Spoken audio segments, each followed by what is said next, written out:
Então, se você é de Deus, você vai ouvir a palavra de Deus. Eu imagino que todos os nossos queridos que estão aí nos assistindo, né, são pessoas de Deus, senão elas não estariam ouvindo, não é? E eu quero imaginar que eu estou, pastor, lá na sala daquele irmão, daquela irmã. Então vamos compartilhar a palavra de Deus. Eu tenho uma palavra que o Senhor colocou no meu coração. Eu amo a palavra de Deus.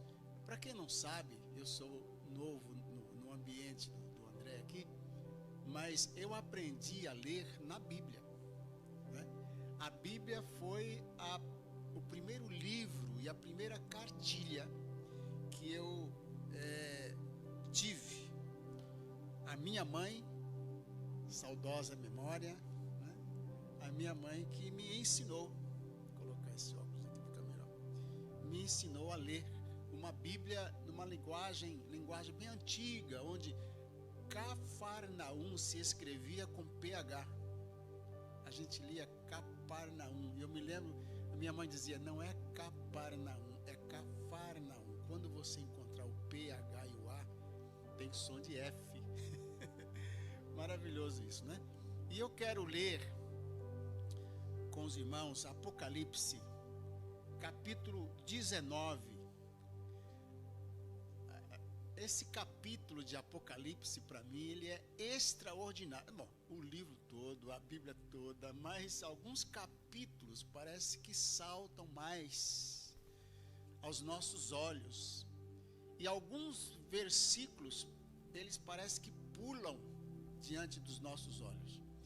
É bom que a gente saiba que quando isso acontece, é porque Deus está falando conosco naquele livro, ou naquele capítulo, ou naquele versículo. Às vezes uma frase, apenas uma frase. E eu quero destacar aqui o versículo 7. O versículo 7. Eu quero falar sobre um tema. Eu dei um tema aqui para minha palavra hoje, né? Que é: o momento chegou, o trem está partindo. Mas não é trem de mineiro, é trem de trem mesmo, né? Então o trem, aquele veículo, aquela composição, está partindo. E o versículo 7 de Apocalipse 19 diz assim: alegremo-nos, exultemos e demos glória a Ele, porque chegou o momento das bodas do Cordeiro e sua noiva já se preparou. É tremendo, né, gente? A noiva não vai se preparar, ela já se preparou. E não vai chegar o momento, já chegou. É a tradução desse versículo, né? Vamos orar? Pai Santo, no nome de Jesus, concede-me, no abrir da minha boca, a tua palavra com sabedoria, para fazer notório o mistério do Evangelho, e que a minha palavra e a minha pregação, Pai, não consistam em palavras persuasivas de sabedoria humana, mas em demonstração de espírito e de poder, para que a minha fé e a fé dos irmãos que estão nos assistindo não fique apoiada na sabedoria do homem, mas no poder de Deus. A Ti a glória, a honra e o louvor eu oro em o nome do Senhor Jesus. Amém?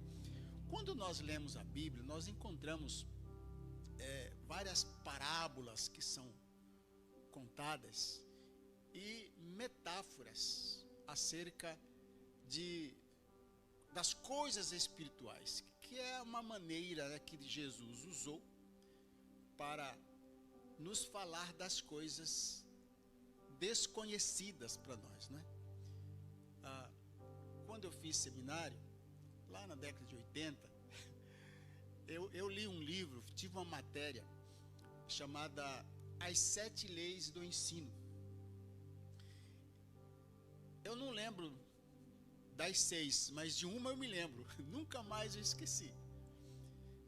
Uma frase dessa lição diz assim, que uma das leis de ensino é você usar coisas conhecidas para falar de coisas desconhecidas. Então, quando você usa uma metáfora, uma parábola, uma ilustração, você está usando de algo que você conhece, para que aquela imagem, aquela verdade, aquela descrição seja proporcionalmente transferida para o reino espiritual. Então, nada no reino espiritual, nada do que existe no reino espiritual, talvez esteja sendo bem contundente dizer nada, mas eu não vou retirar o nada, porque nada no reino espiritual pode ser entendido ou visto por nós que estamos do lado de cá da cortina, não é? Quando se refere ao reino espiritual, o lado de lá é tão tremendo, tão poderoso, tão indescritível, que qualquer ilustração, qualquer parábola, qualquer metáfora usada aqui, temos que usar a expressão é semelhante, é comparado com, porque não há. Eu não sei quantos dos irmãos já tiveram experiências espirituais que não conseguiram contar. Eu já tive sonhos e experiências que não dá para descrevê-los, não dá. Então, você tem que usar uma linguagem espiritual para você, aliás, material, para você comparar com as coisas espirituais. Porque as coisas espirituais, diz a palavra de Deus, elas não podem ser comparadas com as coisas materiais, porque elas se discernem espiritualmente. Então, como é que eu posso usar algo espiritual para explicar o espiritual? Não existe. Eu só tenho coisas materiais para usá-las para tentar explicar o que eu vejo no mundo espiritual, não é? Eu vou contar uma experiência que eu vivi nos anos 70, já faz bastante tempo, mas para mim é como se tivesse acontecido ontem. Agora, para os que nasceram daí para cá, né, é uma coisa antiga, né? É assim que a gente vê, não é? Então, a minha experiência, eu vou contá-la como uma parábola, como uma metáfora. E eu oro para que o Espírito Santo possa já ir transferindo para a sua mente o que eu gostaria de falar sobre esse versículo. Como eu não tenho condições de falar sobre esse versículo, porque eu estou do lado de cada cortina, tanto quanto você, então eu vou contar a minha experiência e espero que você vá ouvindo e interpretando na medida que eu for contando, transferindo para o reino espiritual acerca da volta de Cristo. É claro que não vou falar de trem, eu estou falando da volta de Jesus, né? Como diria o mineiro, esse trem gostoso, maravilhoso que a gente está esperando, né? Então, por alguns anos, eu dependi do trem para trabalhar. Eu saía cedo de casa e geralmente 5h30, 5:45 da manhã eu pegava o trem para o meu trabalho.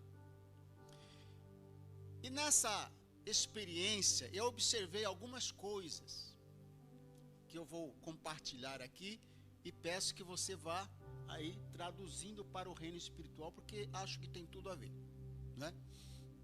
Eu me lembro que aquela estação ficava do lado de uma praça. Havia uma cancela que quando o trem estava se aproximando, chegando, aquela cancela, aquela porteira, né, fechava automaticamente, começava a bater os sinos, plim, plim, plim, plim, plim, ela fechava e impedia que os carros e as pessoas que estavam cruzando a linha do trem o fizesse, para não serem atropelados, né? E sempre que a gente ia pegar o trem, havia uma multidão na plataforma, esperando o trem. E do lado havia um sinaleiro bem grande, né? Bem grande, semelhante sinal de carro que a gente tem aí, de trânsito, mas era muito grande. E todos na plataforma, todos nós ficávamos mirando o sinaleiro, porque ele estava sempre vermelho, mas quando o trem se aproximava, a gente dizia assim: eu acho que ele saiu da última estação, a próxima estação é nossa. Aquele sinal virava amarelo. Então, quando o sinal passava para amarelo, já era uma esperança, porque o trem atrasava muito. Havia um horário determinado, mas o trem atrasava. Por isso que quando acendia o amarelo, havia uma euforia.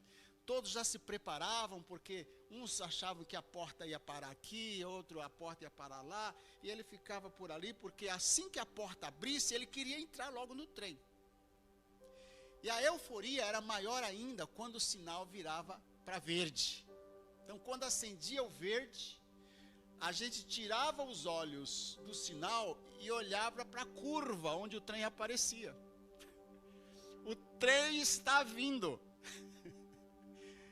E aí, quando ele aparecia lá, era aquela euforia toda, e o trem parava na plataforma, e quando ele abria a porta, aquela multidão para dentro do trem. Mas eu vi acontecer algumas coisas. Primeiro que, quando o trem parava na estação, ele aguardava até que todos adentrassem. Porém, não podia esperar muito tempo. Então, tinham aqueles atrasildos, né? Tinham os atrasados que corriam, e quando o trem estava para fechar a porta, antes de fechar a porta, ele tocava uma buzina. Aí depois colocaram uma sirene, né? Uma sirene grande, eu me lembro, né? Bem grande. Então o guarda ia lá e apertava a sirene, e ela começava estridentemente, e o povo apavorado, querendo passar na roleta logo ali, e tinha que pagar a passagem, e alguns seguravam a porta e diziam assim: olha, vem, eu segure o trem querendo sair, e a pessoa segurando a porta, e por fim, eu vi muitas vezes, né, pessoas entravam por uma partezinha assim, porque as duas portas se fechavam assim, né, e a pessoa conseguia entrar e o trem partia. Mas quantas vezes eu vi alguém perder o trem? E eu também cheguei a perder o trem. E o mais difícil, às vezes você pagava a passagem e não dava tempo de entrar no trem. Uma outra coisa que me chamou a atenção naqueles anos é que as pessoas vinham de todas as direções do bairro em direção à estação. E havia um irmão que era policial, que às 6 horas da manhã, 5:30, 15 para 6 da manhã, enquanto as pessoas corriam e subiam as escadarias, havia uma escada, para acessar a estação, aquele irmão policial lá da praça, ele sempre, 1, 2 vezes por semana, ele estava ali pregando. Mesmo as pessoas correndo para entrar no trem, ele pregava. Eu não lembro nada do que ele falou, do que ele falava, mas ele pregava, dando às pessoas a oportunidade delas conhecerem a Jesus antes de entrarem no trem. Era necessário que as pessoas passassem por ali. Então, mesmo aqueles que não passavam pela praça, que entravam no trem vindo de outras direções, ouviam a mensagem daquele policial, o irmão da Assembleia de Deus daquele bairro, uma grande igreja que está lá até hoje. E um outro caso que eu quero lembrar também, minha esposa está vivendo tudo isso, vivemos isso. Na década de 70, nós nos convertemos ao Senhor Jesus e nos tornamos evangelistas, né?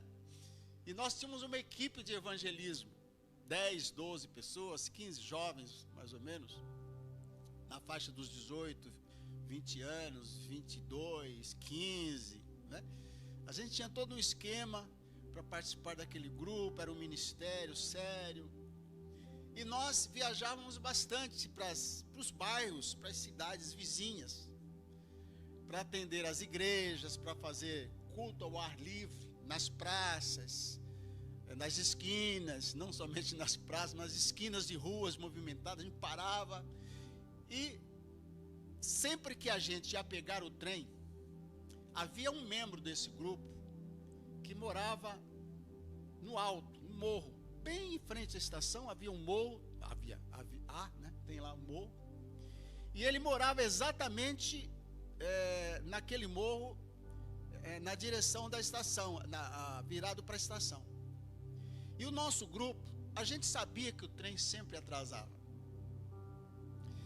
Quando a porteira baixava, dava sinal, começava a bater o sino para a porteira baixar, para fechar a cancela, né? Então, quando a porteira baixava, era o sinal desse moço sair da casa dele e descer a rua, correndo, para dar tempo pegar o trem junto com a gente. E nós dentro da estação, aquela aflição, e chamando aquele moço, e vem, não vai dar tempo, mas ele é muito folgado, olha, o trem já vai partir, e ele não vai conseguir, e passava, e pegava o trem no último segundo. Irmãos, tem duas, vou chamar de coisas, porque eu não tenho outra palavra para descrever. As duas coisas mais importantes que existem neste mundo. Não é uma das duas, ou duas das mais importantes. São as duas coisas mais importantes que existem neste mundo. Chama-se família e igreja. Eu não saberia dizer, avaliar qual das duas é a mais importante. Não sei. Mas a família e a igreja são os dois grandes tesouros que Deus tem na terra. Igreja é coisa séria. Não vamos falar da família, sobre família agora não. Vamos falar da igreja. A igreja não é uma instituição organizada, uma sociedade, um grupo, sabe? Uma sociedade de homens e mulheres. Não. A igreja, a definição da igreja, na verdade, ela é um organismo vivo, que está em constante movimento. Não há salvação fora da igreja.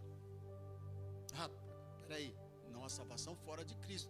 Mas a igreja é o corpo de Cristo. Corpo de Cristo. Eu estava imaginando, lembra aqueles bonés de tapa-sol que você usa na praia, que só cobre os olhos, né? Imagina aquela viseira, né? Só tampa o sol. A cabeça fica para cima, né? O restante do corpo supostamente está coberto pela sombra daquela viseira. Para a gente ter uma ideia, a igreja é isso. A igreja só é vista dos olhos para baixo. Tanto que a Bíblia, quando descreve o corpo como ilustração da igreja de Jesus, só fala dos olhos e dos ouvidos para baixo. Se todo o corpo fosse olho, onde estariam os pés? Se todo o corpo fosse ouvido, né? Então, não falar da cabeça, porque Jesus é a cabeça. Observe, Jesus não é o cabeça da igreja. Não. Existem bois que são o cabeça do rebanho, né? Existem animais que são o cabeça de suas espécies, de seus rebanhos. Mas a igreja não tem cabeças. A igreja é um corpo. A igreja é o corpo de Cristo. E Jesus é a cabeça da igreja. Aquele que não estiver inserido na igreja Não estou falando como membro de carteirinha, não. Inserido no contexto de Hebreus 12, né? A universal Assembleia dos Santos, a igreja dos primogênitos arrolados nos céus. A Bíblia diz: não chegamos ao Monte Sião, à escuridão, ao toque de buzinas, ao tremor de terra, ao monte fumegante. Uma visão tão terrível era que o próprio Moisés disse: estou todo tremendo. Moisés ficou com medo. E diz lá em Hebreus que a visão era tão tremenda, tão forte, tão pavorosa, que se até um animal tocasse no monte, o animal seria apedrejado. Mas o apóstolo diz: mas chegasse ao Monte Sião, a universal Assembleia dos Santos, a igreja do Deus vivo, a igreja é mesmo do Deus vivo. Atos 20 e 28 está escrito.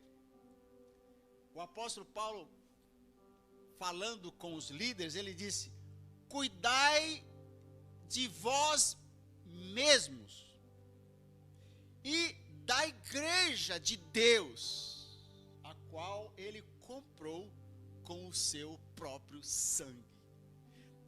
O sangue de Jesus era o sangue de Deus, comprando a igreja, né? E tem gente que tem a coragem de dizer assim: mas eu não preciso estar numa igreja, ser membro de uma igreja para ser crente. Eu posso ser crente em casa mesmo, né? E eu digo: ai de você se não for, né? É claro. Mas não despreze a igreja de Deus, a qual ele comprou com o seu próprio sangue. Mas a igreja não é um grupinho aqui, outro grupinho lá. A igreja são todos os crentes. Isso é verdade, mas também os grupinhos também são igreja. Nós encontramos vários versículos na Bíblia que fala sobre as igrejas de Deus, né? A igreja que está na casa de fulano, a igreja que está na casa de Beltrano, né? A igreja de Tiatira escreve, a igreja de Éfeso escreve. A soma desses grupos pequenos forma a igreja universal, não a universal do reino de Deus. Não estou falando de igreja física, estou falando da igreja espiritual.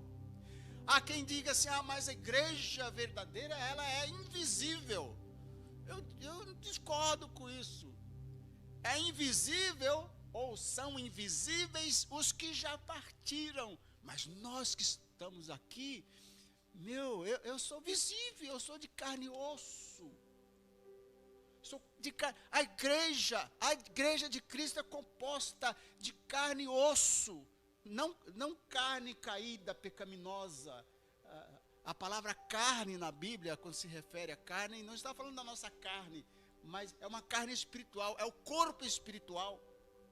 Efésios 5:30, somos membros do seu corpo e dos seus ossos, diz uma versão que eu gosto muito. Poucas versões, vê se na sua versão, Efésios 5:30, está escrito membro dos seus ossos. Poucas. Em inglês é melhor ainda, porque no inglês a King James fala exatamente que somos membros do seu corpo e dos seus ossos. Então veja a importância da igreja, gente, né? Irmãos, eu aprendi uma grande verdade que diz assim, que a igreja é para o crente o que o curral é para o rebanho, para as ovelhas, ou para as vacas, né? Então, o louvor, ou os louvores cantados, né? As orações, a ministração da palavra, a comunhão, você estava falando da comunhão aqui, formam como que uma cerca, uma proteção para aqueles que estão lá dentro. Sem contar que o próprio Senhor Jesus diz: onde estiverem 2 ou 3 reunidos no meu nome, ali estou. Ele poderia ter dito, ali estarei. Mas por que Jesus não disse, ali estarei? Onde estiverem, ali estarei. Ele disse, ali estou. Porque Ele é o eterno presente. Não existe futuro e nem passado para Jesus. Ele está presente aqui agora. E Ele está presente amanhã. Ele está presente nesse momento. Conosco aqui, presente ali, ó. Olha ali, do lado de lá da telinha, tem alguém que está ouvindo, Jesus está presente aí. Essa igreja visível, ela está se definindo. Ou seja, os que não são da igreja vão definir-se como não pertencentes. Poderão até estar arrolados como membros, serem até cantores, ministros, enfim. Mas se não tiver o seu nome arrolado no reino dos céus, sabia que esta pode ser a sua última oportunidade para fazer parte da igreja? Sabia que o trem está mesmo para partir? No reino espiritual, no plano de Deus para o fim dos tempos, comparando com o nosso tempo aqui, com as coisas materiais, trazendo o espiritual para o material, ao contrário do que estamos fazendo com a metáfora, do material para o espiritual. Mas digamos que no relógio de Deus, o trem já parou na plataforma. Os últimos que estão correndo, subindo as escadas, para terem acesso ao trem que vai partir, que é a igreja, os últimos estão chegando. Os últimos ministros ainda estão à beira da estação, não lá distante, mas na boca, na entrada, clamando para que mais pessoas ainda possam ter a oportunidade de pagarem a sua passagem, pegarem o seu passaporte. Eu imagino que nessa minha análise aqui, eu penso que o Espírito Santo é o maquinista. Eu gosto da figura do casamento, quando o noivo está lá no altar, esperando a noiva, né? E toda a expectativa da plateia é para a noiva. O noivo é o noivo. Não, mas o noivo é muito importante. O noivo é mais importante do que a noiva. Quando você transfere para o arrebatamento da igreja para Jesus, Jesus é o noivo, ele está lá no altar. Eu gosto daquela figura porque quando a marcha nupcial toca, ao soar da última trombeta, os mortos ressuscitarão, os vivos serão transformados e juntos, a Bíblia diz, de maneira que não precederemos os que dormem, ou seja, não subiremos antes, nem eles antes de nós, mas os mortos ressuscitarão e se juntarão a nós, e subiremos ao encontro do Senhor nos ares. E para quem crê no arrebatamento, também se não crê, vai acontecer, você crendo ou não, vai acontecer, de maneira que o que a pessoa crê ou não crê, só faz diferença para ela mesma. Para Deus não vai fazer diferença nenhuma. Mas o que nós entendemos nas Escrituras é que o Senhor Jesus virá nas nuvens, ou até as nuvens, E o Espírito Santo levará a igreja ao encontro do Senhor nos ares. Ele é o amigo do noivo. Amém? O trem está para partir, o Espírito Santo está lá. Mas ele ainda permite que alguns anjos ainda estejam segurando a porta. Corre, Joãozinho está vindo. Espera um pouquinho, o Antônio está chegando. A Maria já está com o passaporte. Não vamos deixar ninguém da catraca para cá ficar para trás. Não vamos deixar ninguém sozinho na plataforma. E outra coisa eu observei nesses anos de experiência. Às vezes, num horário de pico, havia vários trens, um após o outro. Saía um trem e logo já vinha um outro. Só que não haverá uma segunda igreja. Essa é a única. Né, irmã? Não existe aquele negócio lá que os demônios da garoa cantaram lá. Se eu perder esse trem das 11, só amanhã de manhã. Não haverá trem amanhã de manhã não, filho. Não haverá. Eu observei, portanto, que quando o último trem partia, havia uma solidão na estação. Não havia ninguém na plataforma. Havia alguns reclamando, chorando força de expressão. Nunca vi literalmente alguém chorando, mas tristes por não terem conseguido chegar em tempo. Eu nunca vi aquele meu amigo perder o trem, mas ele descia correndo, já com o bilhete na mão, entregava ali e passava. Não facilite. Tenha cuidado.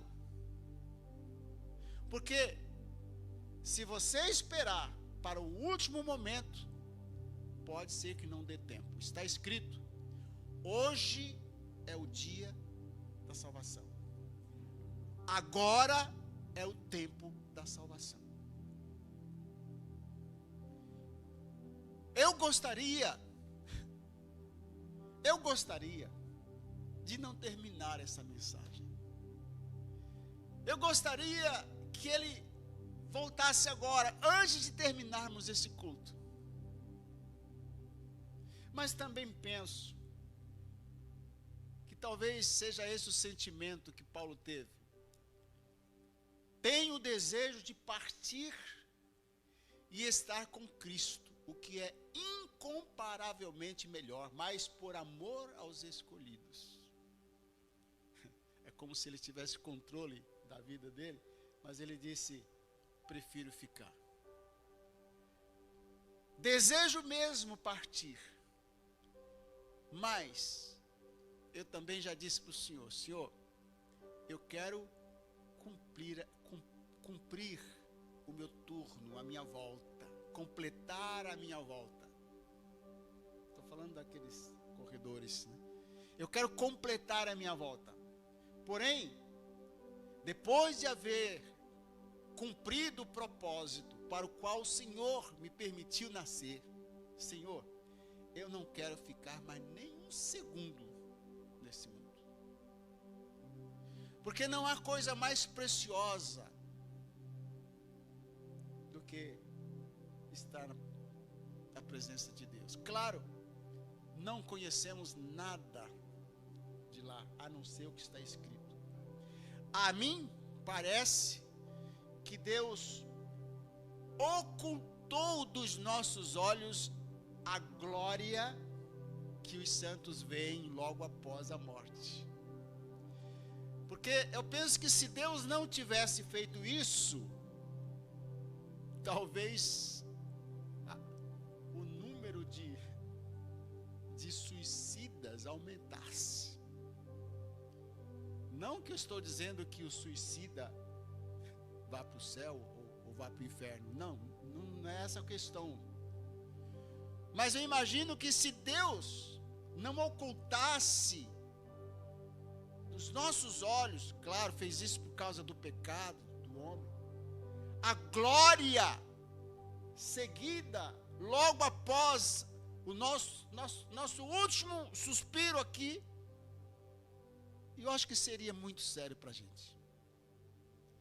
Tanto que a gente lamenta os que partiram, mesmo daqueles que nós sabemos que estão nas mãos do Senhor, nós choramos.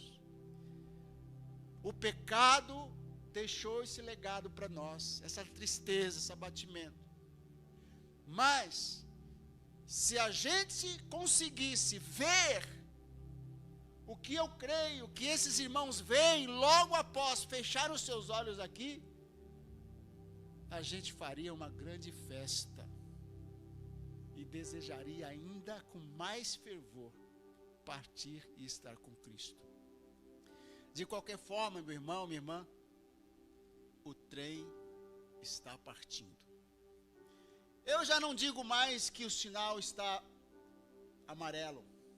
Não. Com certeza, o sinal da volta de Jesus já está verde.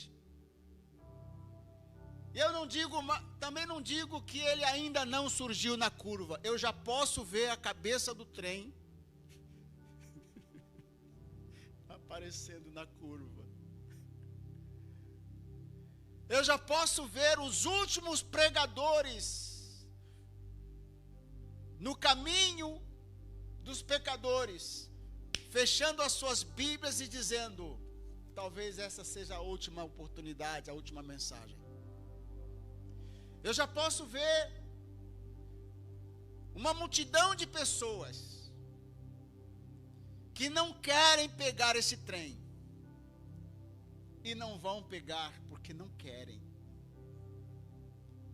E vejo que os últimos estão chegando.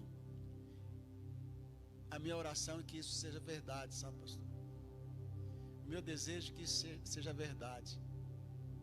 O meu desejo é que os meus entes queridos tenham consciência de que Jesus está voltando. E que essa pode ser realmente a última chamada, como a minha esposa sonhou essa semana. Essa é a última chamada. Pode ser a última chamada. Jesus está chegando. Nada há que nos indique que isso não seja verdade. Pelo contrário, tudo o que está acontecendo, todas as coisas que estão acontecendo, todas as coisas que estamos vendo, estão aí confirmando, como diz um cântico lá que o quarteto adventista canta, né? Servos de Deus, a buzina tocai, breve Jesus voltará. Né? Então, ele breve, mas muito em breve voltará. A pergunta é: o trem já apitou, você está fora ou dentro? Ainda que você seja aquele que vai entrar no aperto das portas, espremido, vai valer a pena. E o texto que nós lemos diz: exultai. Leia para mim aí,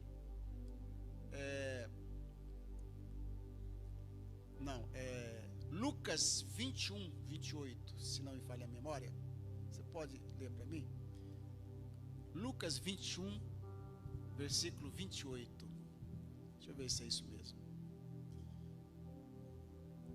Lucas 21, 28.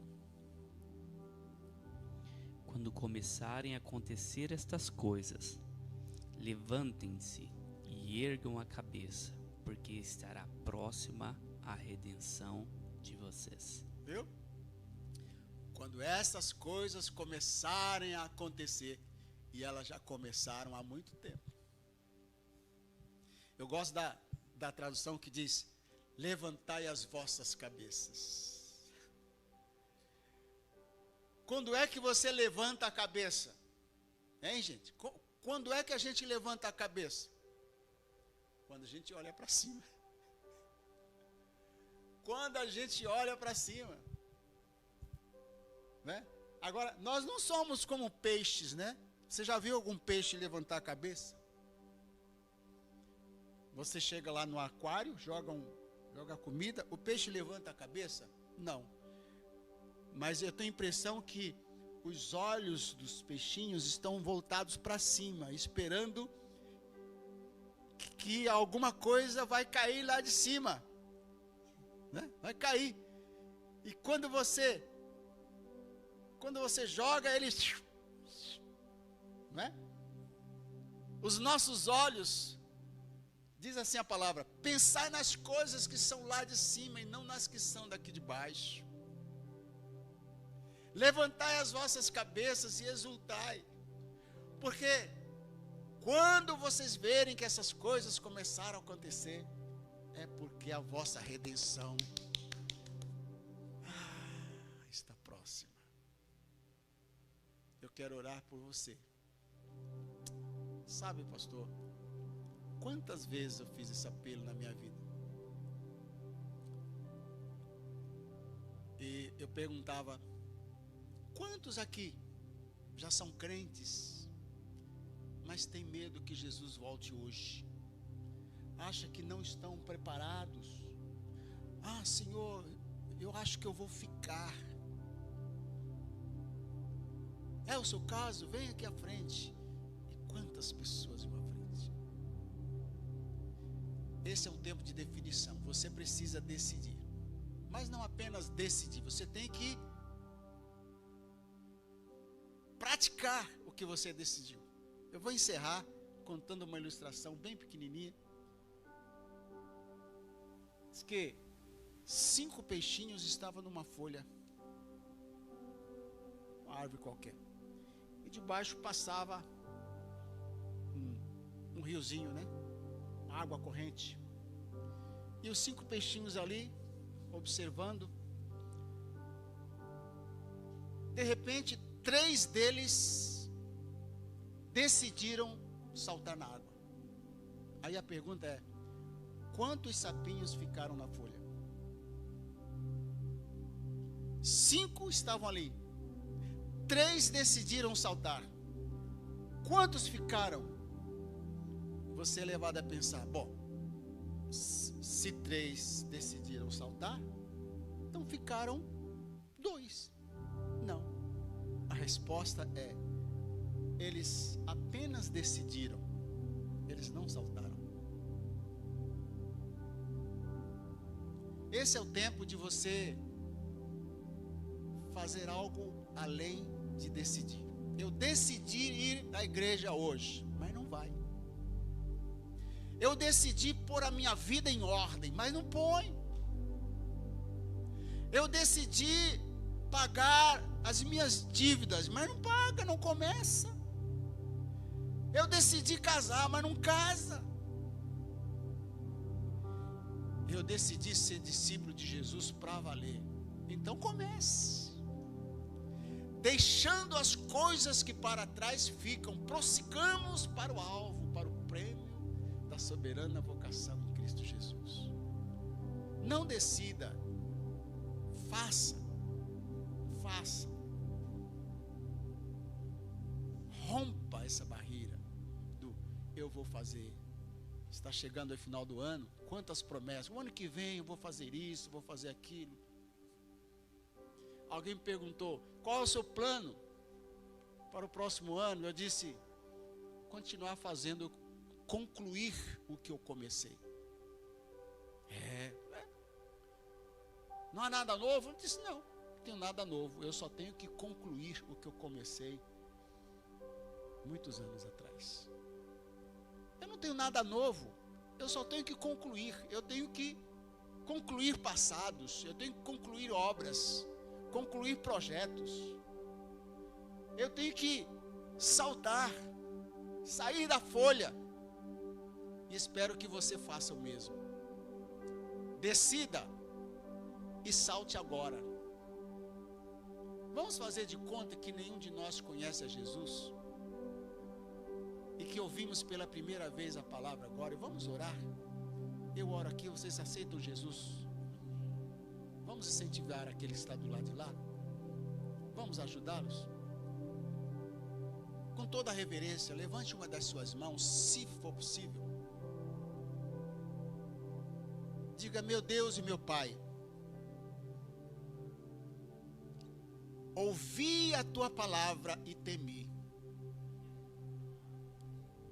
Eu não posso fugir por muito tempo. Aliás, eu decido parar de fugir agora.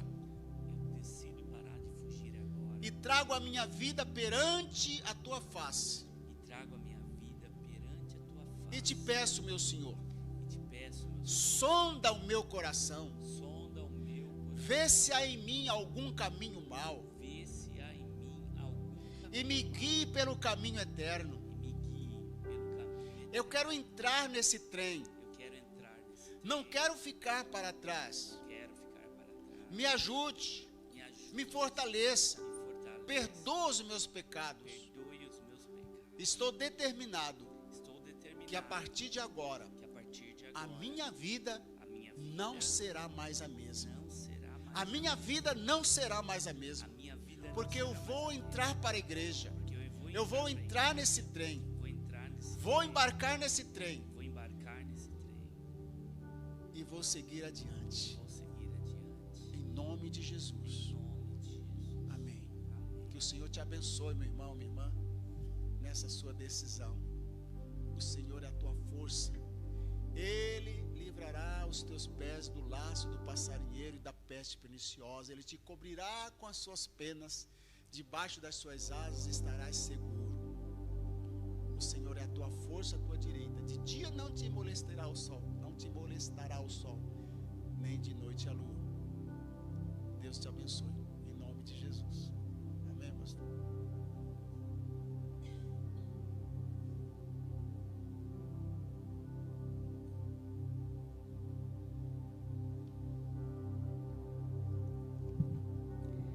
Que palavra maravilhosa. Que bela ilustração. Ilustração do trem, né? O trenzinho. O trem que para na estação. E o pastor estava contando a história e estava me trazendo à memória as histórias de trem que eu tenho também, né? Tem algumas histórias.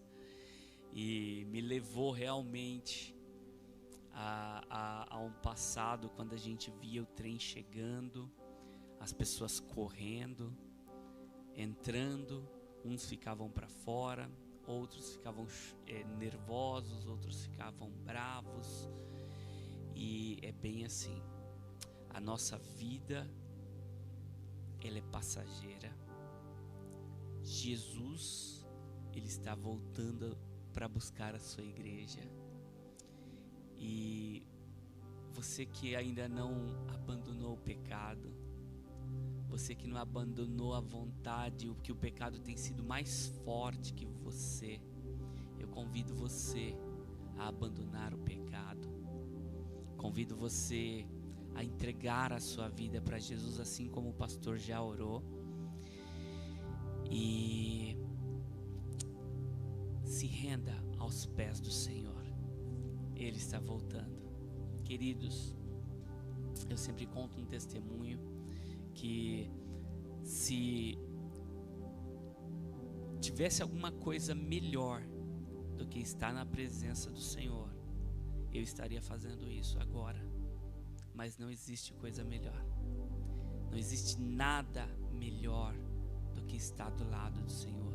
Caminharmos nessa igreja, entrarmos nesse trem que daqui uns dias Jesus está voltando e o trem vai partir.